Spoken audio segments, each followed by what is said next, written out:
ಮನುಷ್ಯ ಒಂಟಿಯಾಗಿರ್ಬಾರ್ದು. ಪುರುಷ ಆಗಿರ್ಬಹುದು, ಸ್ತ್ರೀ ಆಗಿರ್ಬಹುದು, ಅವಳಿಗೂ ಕೂಡ ಹೊಟ್ಟೆಯ ಹಸಿವಿನ ಹಾಗೆ ದೇಹದ ಹಸಿವು ಕೂಡ ಇರ್ತದೆ ಮತ್ತು ಸಂಗಾತಿ ಅಗತ್ಯ ಇರುತ್ತೆ ಅಂತ. ಮದುವೆ ಪ್ರಾಯದಲ್ಲೇ ಆಗ್ಬೇಕಂತಿಲ್ಲ. ಎಷ್ಟೋ ಸಾರಿ ವಯಸ್ಸಾದ್ಮೇಲೆ ಆ ಸಂಗಾತಿ ಅಗತ್ಯ ಬಹಳ ಇರ್ತದೆ. ಯಾಕೆಂದ್ರೆ ತನ್ನ ಕಷ್ಟ ಸುಖ ಹೇಳ್ಕೊಳ್ಳೋದಕ್ಕೆ, ತನ್ನ ನೋವು ನಲಿವನ್ನ ಹೇಳ್ಕೊಳ್ಳೋದಕ್ಕೆ ಪುರುಷನಿಗಾಗ್ಲಿ ಮಹಿಳೆಗಾಗ್ಲಿ ಒಂದು ಸಂಗಾತಿ ಬೇಕು. ಅಂತ ಸಂದರ್ಭದಲ್ಲಿ ಅವರ ಜೀವಮಾನವಿರೋ ತನಕನೂ ಕೂಡ ಯಾರೋ ಒಬ್ಬ ಸಂಗಾತಿ ಅವರು ಎಷ್ಟೋ ಸಾರಿ ಸೇವಕರ ರೂಪದಲ್ಲಿ ಸಿಗ್ತಾರೆ. ಬಾಬಾ ಸಾಹೇಬ್ ಅಂಬೇಡ್ಕರ್ ಅವರಿಗೆ ಸೇವಕ ಬಹಳ ಮುಖ್ಯ ಆಗಿತ್ತು. ಅವನ ಹತ್ರನೆಲ್ಲ ಹೇಳ್ಕೊಳ್ತಿದ್ರು ಅಂತಾರೆ.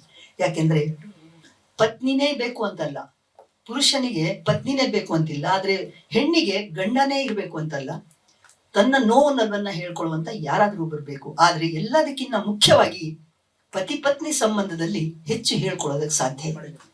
ಯಾರಿಗೂ ಹೇಳಕ್ಕೆ ಸಾಧ್ಯ ಆಗ್ಲಾರ್ದಂತಹ ಕಷ್ಟ ಸುಖವನ್ನ ಅವ್ರ ಹತ್ರ ಹಂಚ್ಕೋಬಹುದು ಅನ್ನೋದು.